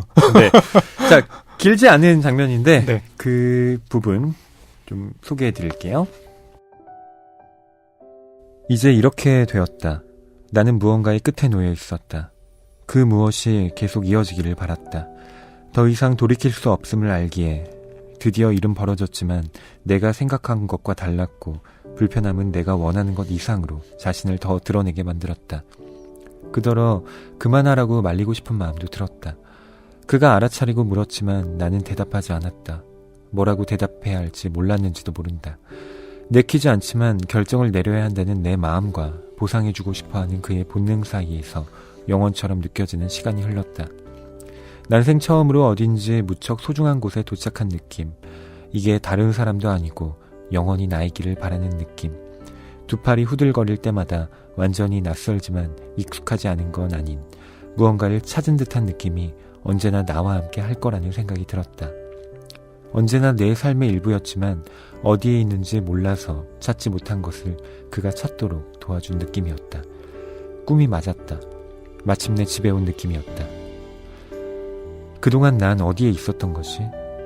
올리버, 내가 어릴 때 당신은 어디에 있었나요? 이게 없는 삶은 무슨 의미일까? 라는 질문이기도 했다. 끝에서 한 번도 아니고 여러 번. 그만둔다면 난 죽을 만큼 괴로울 거예요.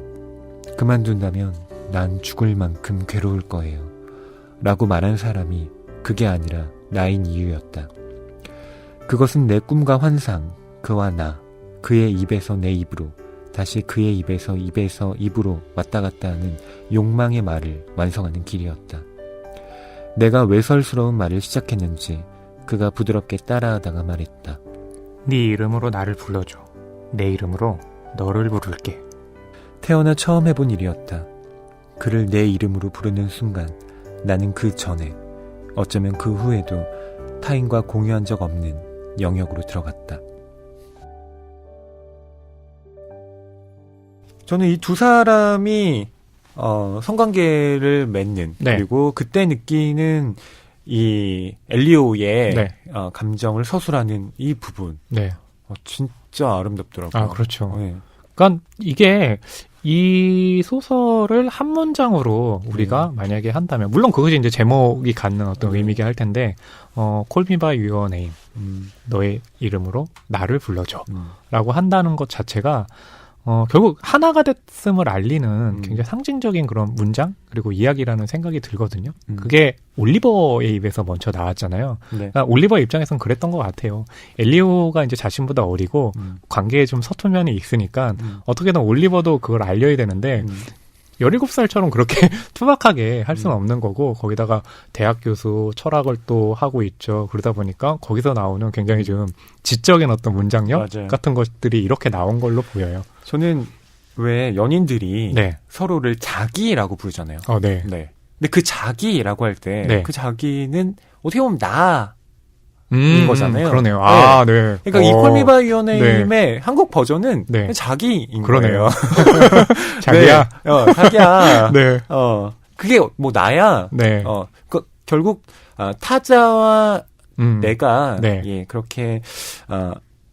뭔가 이렇게 합쳐지는. 네, 그러네요. 그리고 동일시되는 부분을 이제 네. 가리키는 것인데, 저는 그게 꼭 그 하나라는 말로 좀 치환되기보다는, 이 소설에도 나오지만, 타인과 공유한 적 없는 영역으로 들어간다라는. 이 부분으로 그렇죠. 열리는 지점이 아닐까 생각해요. 그러니까, 왜 사랑이 우리는 하나가 되는 거야. 저는 이 말 되게 싫어하거든요. 왜 그러냐면 그 동일성의 폭력이잖아요. 그렇죠. 맞아요. 결국 우리가 하나가 된다고 하지만 그때의 하나라는 게 진짜 뭐지? 그 정체를 그렇죠. 곰곰 따져가 들어가 보면 나한테 맞추거나 혹은 상대방이 일방적으로 맞춰서 그렇죠. 그 관계가 틀어지는 경우가 되게 많거든요. 그러니까 말하자면 지금 이제 그 타인에 대해서 타인의 그 닫힌 마음의 문을 열 때 우리가 외치는 주문 열려라 참깨 그게 바로 Call Me By Your Name 이라고 또 의미를 부여하는 거겠죠. 그렇죠. 그러니까 그러면서 동시에 우리가 하나가 되는 것을 넘어선 또 다른 차원으로 이행하는 어떤 그 관계가 그렇죠. 저는 맞아요. 여기에 있다라고 생각을 하는데 뭐 여러분께서는 또 어떻게 또 보실지 모르겠습니다. 저희가 이쯤에서 이제 낭만 서점 속 코너죠. 각주달기 진행해 볼 텐데요. Call Me By Your Name을 가지고 또 어떤 분이 이야기를 해주실까? 허나운 평론가님이 좀 소개를 해주시죠. 그래서 제가 이제 긴급하게 섭외를 했거든요. 제가 이런 사람입니다. 김종광수 감독님을 이제 섭외를 했는데요. 김종광수 감독님은 최근에 국내에서 크게 사랑받았던 조선명탐정 시리즈를 제작한 청년 필름의 제작자 겸 대표이기도 하고요.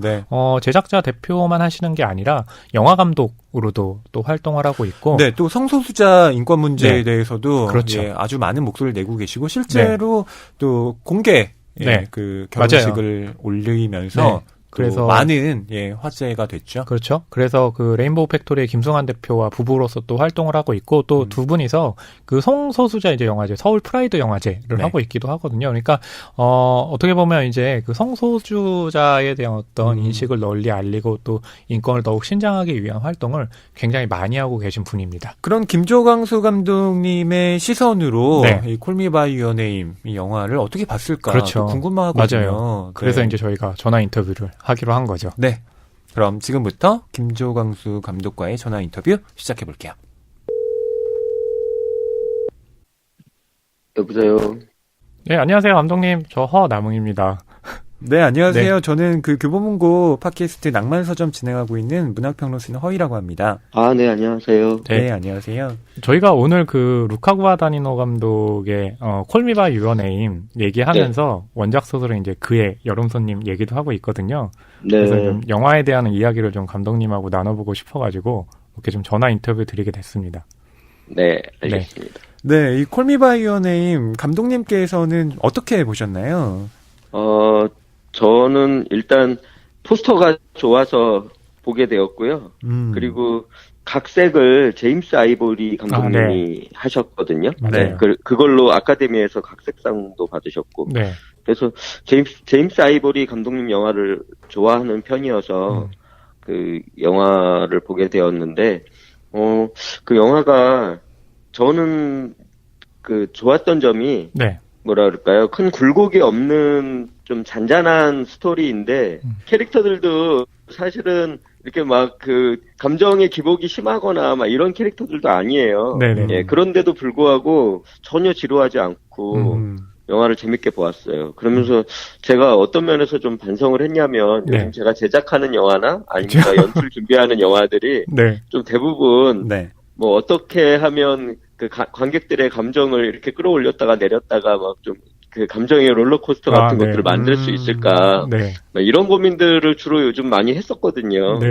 그랬는데 전혀 그렇지 않은 영화였는데 사람들 그 관계의 감정을 쭉 잡아가더라고요. 그래서 이렇게도 영화를 만들 수 있는데 나는 그동안 뭐 한 거지? 막 이런 좀 반성을 했죠. 이 작품이 한국에서는 이제 성소수자 영화이기보다는 이게 결국 뭐 첫사랑, 보편적인 사랑에 대해 이야기를 하고 있다 이런 방식으로 이제 매스컴에서 이야기를 하고 있는데 감독님께서는 어떻게 보세요? 뭐 이 성소수자 또 비성소수자를 떠나서 사랑 이게 그 17살의 이렇게 사랑을 시작하게 되는 소년의 이야기라는 면에서는 뭐 동감하는 부분이고 네. 또 그런 것들 통해서 많은 관객들이 이렇게 그 성소수자 이야기라고 이렇게 던졌을 때 이렇게 벽이나 뭐 이런 것들이 생길 수 있는 그런 것들을 넘어설 수 있다는 점 네. 그런 점에서 이렇게 좋게 생각하고 있고요. 네. 그래서 조금 더 많은 관객들이 아무런 선입견 없이 그 영화를 보면 좋지 않을까 예, 그런 생각이 드는데 또 한편으로는 언제까지 이 성소수자라는 것이 네. 이렇게 벽처럼 네. 혹은 뭔가 이렇게 그 걸림돌처럼 예, 그렇게 이렇게 인식돼야 되나 뭐 그런 아쉬움이 없지는 않죠. 특별히 이 영화 보시면서 좀 기억에 인상에 남았던 장면 있으셨어요? 저는 영화를 보기 전에요. 네. 제 주변에 영화를 먼저 본 사람들이 네. 그 영화를 보고 나면 복숭아만 기억이 난다. 이런 얘기를 했었어요. 그래서 살구 복숭아가 뭐길래? 네. 저는 사실 이렇게 복숭아라는 것이 네. 그 소년의 엉덩이를 복숭아라고 이렇게 뭔가 비유적으로 표현하나? 뭐 이런 생각이었거든요. 네. 근데 실제 복숭아가 나오더라고요. 그래서 네, 맞아요. 저런 거였어. 그래서 뭐 지금도 이렇게 뭐 강렬하게 기억나는 거는 네. 예, 그 복숭아 저도 이렇게 먼저 얘기를 들어서 그런지 네. 복숭아인데요. 근데 이제 저는 그 장면 말고 사실은 좀 마지막 장면이 계속 기억이 나요. 네, 그렇죠. 예. 롱테이크로 그 소년을 이렇게 좀 잡았잖아요. 그렇죠. 엘리오의 슬퍼하는 연기도 모습. 너무 좋고. 네. 예, 그리고 이제 그 대화의 내용도 그때 그 시절에 17살 첫사랑을 하는 그 소년의 그 감정을 이렇게 잘 풀어내지 않았나 싶어서 지금도 계속 기억이 나더라고요. 네. 이 영화가 이탈리아가 또 배경이고 그래서 그런지 몰라도 한국의 이렇게 현실과 놓고 보면 이 영화가 좀 환상처럼 보이기도 해요. 왜냐하면 아버지도 그렇죠, 너무나 개방적이시고 현명하고 그리고 이 소년이 어떤 사랑을 나누는 데 있어서 장애물이라고 하는 것이 자기의 감정 외에는 거의 없거든요. 그런 점에서 이게 어떻게 보면 사회 구조적인 면이나 이런 것들은 사실상 거의 건드리지 않은 굉장히 좀 안락한 영화일 수도 있겠다. 이런 비판도 좀 있는 것으로 알고 있거든요. 감독님은 근데 어떻게 보십니까? 저는 그래서 소설이 궁금하더라고요. 저는 이게 이제 만약에 80년대에 이 영화를 만들었다면 그렇게 만들진 않았을 것 같아요. 그러니까 이제 이 각색을 한 제임스 아이보리 감독님은 영국 분이시잖아요. 근데 영국은 이미 동성 결혼이 법제화된 나라이고, 물론 영국에서도 여전히 성소수자에 대한 편견이 뭐 100% 사라진 건 아니지만, 이미 이제 영국이라는 나라, 유럽의 대부분의 나라들이 성소수자와 관련된 편견에서 이제는 조금 좀 자유로워진 그런 시절을 살고 있기 때문에, 저는 이런 영화가 만들어지지 않았나. 근데 만약에 소설이 쓰여진 시기는 현재는 아니잖아요. 2007년에 소설도 2007년이에요. 네, 2007년이에요. 그럼 한 10년 전이네요. 네. 근데 저는 그 소설이 궁금하더라고요. 소설에서는 지금 말씀하신 사회적인 어떤 부분이나 아니면 내재되어 있는 성소수자 당사자들이 가질 수밖에 없는 내재적인 거부감이나 뭐 이런 것들을 소설에서도 그냥 이렇게 넘겼나? 좀 그거는 저는 궁금했어요. 소설에서는 좀 감정에 집중하는 면이 있거든요. 그래서 영화와도 이렇게 크게 이제 달라 보이진 않는데, 영화는 이제 끝나고 나서의 후회를 속편격을 또 만든다고 해요. 그래서 또 그렇게 되면 오히려 더 좀 그 부분은 좀 다르지 않을까라는 생각은 들어요. 제가 서울 프라이드 영화제라는 이 성소수자 영화만 주로 상영하는 그런 영화제 집행위원장을 맡고 있어서 세계적으로 세계적으로 만들어진 이 성소수자 영화 신작들을 이렇게 많이 보거든요.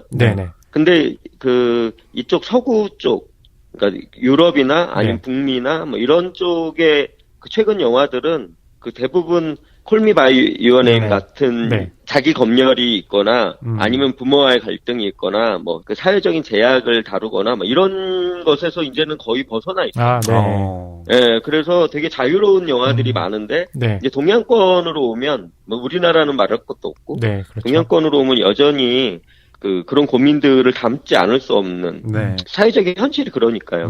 좀 그런 이렇게 차이들이 확연히 드러나더라고요. 그래서 그 영화만 보더라도 사회가 어떻게 바뀌어야 하는가 이런 것들을 이렇게 충분히 알 수 있는 그런 식의 변화들은 많이 감지되고 있습니다. 네, 알겠습니다. 감독님 이렇게 갑작스럽게 인터뷰 요청드렸는데 그래서 제가 말을 버벅대고 아닙니다. 받아들여주셔서 감사드리고요. 아니에요. 네, 제가 또 다시 연락드리겠습니다. 네, 알겠습니다. 네, 감사합니다, 감독님. 감사합니다. 네, 수고하세요. 김종광수 감독님이 이제 말씀하신 것 중에 이 콜미 바이 유어 네임, 그러니까 그의 여름 손님을 각색한 이가 제임스 아이보리 감독이라고 말씀 주셨잖아요. 제임스 아이보리 감독은 예전에 이제 전망 좋은 방, 뭐 하워즈 엔드라는 작품을 만들기도 했고, 사실 루카 구아다니노 감독이요, 그 2007년에 이 책이 나왔을 때 먼저 감독으로 제안을 받았는데 그 당시 이제 I Am Love를 제작하고 있어가지고 연출하고 있어서 사실은 처음엔 거절을 했어요. 그래서 제임스 아이보리 감독이 각색을 하면서 영화로도 이제 만들겠다고 생각을 해가지고 되게 재밌는 게요. 그래서 엘리오 역할로 이 제임스 아이보리 감독이 점쳤던 인물이 샤이어 라보프예요. 트랜스포머에 나왔던 샤이어 라보프. 근데 저는 사실 극중에 엘리오와는 전혀 연관이 돼 있죠. 연결이 안 돼서요. 이거 샤이어 라보프가 했으면 분위기가 안 살았을 것 같은데? 라고 해서 다행히도 이제 그렇게 하면서 루카 구아다니노 감독이 다시 이제 들어오기로 하고 그러면서 또 제임스 아이보리 감독과 공동 연출을 하면 어떨까라는 얘기까지 나왔었는데요. 결국엔 이제 최종적으로는 제임스 아이보리 감독이 각색을 하고 루카 구아다니노 감독이 연출을 하고 그리고 지금의 이제 엘리오 역을 맡은 배우와 또 아미 해머가 올리버 역을 맡았죠. 이렇게 하면서 지금의 진용으로 완성이 된 겁니다. 네. 근데 뭐 샤이어 라보프 같은 경우는 제가 트랜스포머에 대한 어떤 편견 때문에 저 배우는 그냥 뭐 어떤 블록버스터에만 좀 출연하는 그런 배우가라고 생각을 했다가 이 아메리칸 허니라는 작품에서 깜짝 놀랐어요. 이런 연기도 할 수 있구나라고 해서. 근데 샤이어 라보프가요, 최근에 몇 년 동안요, 그러니까 너무 어릴 때 그 스포트라이트를 받게 되면서 요즘에 좀 되게 기이한 행동으로 또 악명을 떨치고 있거든요. 근데 그런 악명을 떨치는 어떤 그런 내면이요, 아메리칸 허니에서 또 잘 살아나가지고요. 확실히 요즘에는 그런 현실과 영화의 어떤 경계가 많이 좀 사라지는 분위기이기도 합니다. 네. 자, 저희가 이 엘리오와 올리버 그리고 두 사람이 이제 함께 만나서 결국 사랑을 나누게 되는 장면까지 들려드렸는데 그 내용이 이제 소설의 한 절반 정도에 해당이 돼요. 맞아요. 네, 그 뒤에 3부 또 4부까지는 이제 여러분들이 직접 확인을 해보시면 될 텐데요. 미리 말씀드리면 사실은 좀 분위기가 깨질 수도 있을 것 같다는 생각이 들거든요. 그러니까 영화로 접하시는 분들도 분명히 있을 거예요. 근데 영화에서는 올리버와 엘리오가 결국에는 이제 떨어지는 어떤 그런 부분에서 어떤 감정일지를 엘리오의 아버지의 입을 빌려서 이제 얘기해주는 부분이 나오거든요. 영화는 이제 그 부분까지 딱 1부는 끝나고요. 다음 이제 챕터에 들어가면 아까 말씀드린 것처럼 두 번째 영화를 이제 만든다고 했는데요.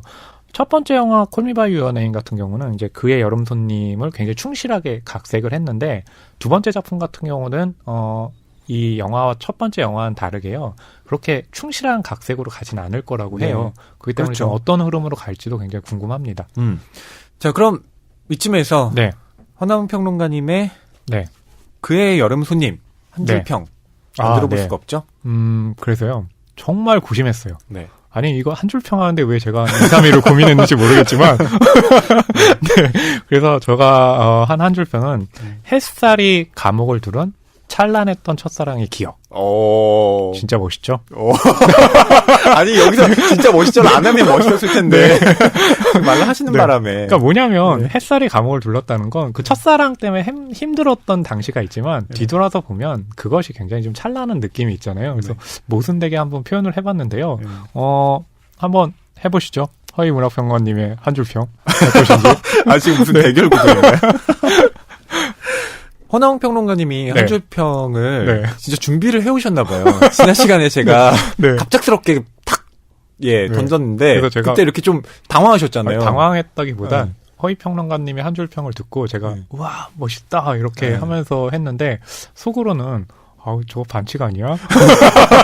나는 굉장히 모순적인 엘리오처럼. 그래서 이번 방송에도 제가 한 줄 평을 물어볼 줄 알고 준비를 해오셨군요. 안 물어보면 어떡할까 고민했어요. 안 그럼 그냥 하셨겠죠? 저는 한 줄 평을 좀 얍삽하게 준비를 했는데. 그런가요? 네. 저는 소설 속 한 문장을 따왔습니다. 이건 엘리오가 일기에 쓴 문장인데요. 인간은 하나의 악기만을 위한 곡으로 쓰이지 않았다. 이겁니다. 좋네요, 제가. 왜요? 아니에요. 그럼 저도 다음 주에 책 속에 있는 멋진 문장으로 한 줄 평을 마무리하겠습니다.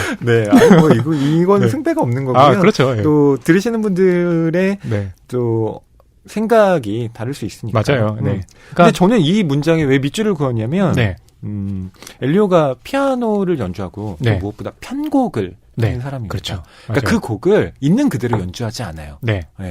언제나 자기만의 색깔을 담아서 그 곡을 바꾸는 그런 작업을 하는데 이게 뭘까?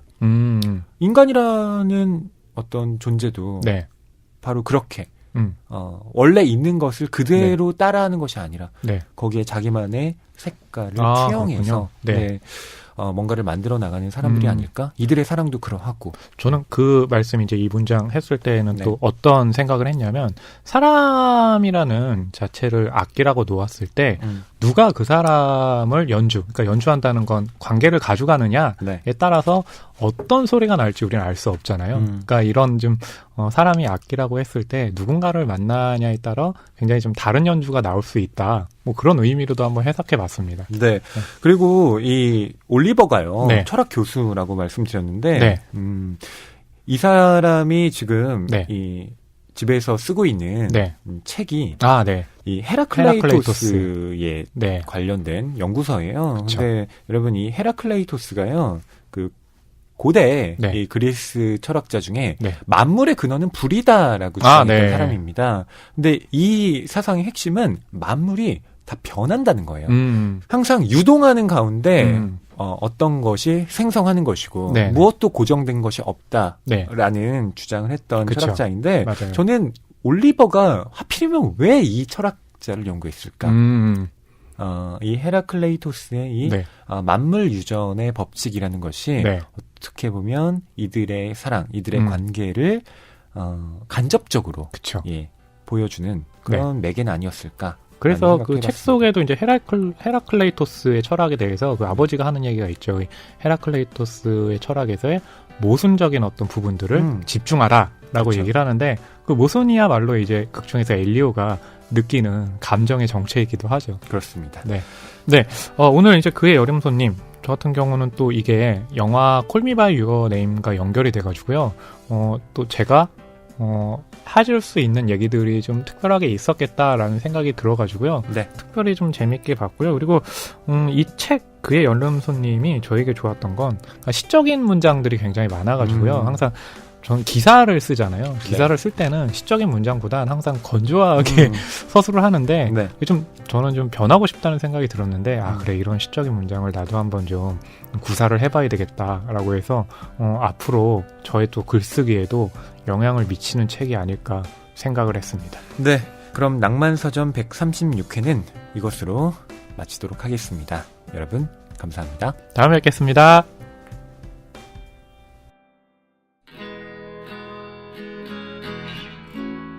책이 가득한 소설을 사랑하는 책방, 이곳은 낭만서점입니다.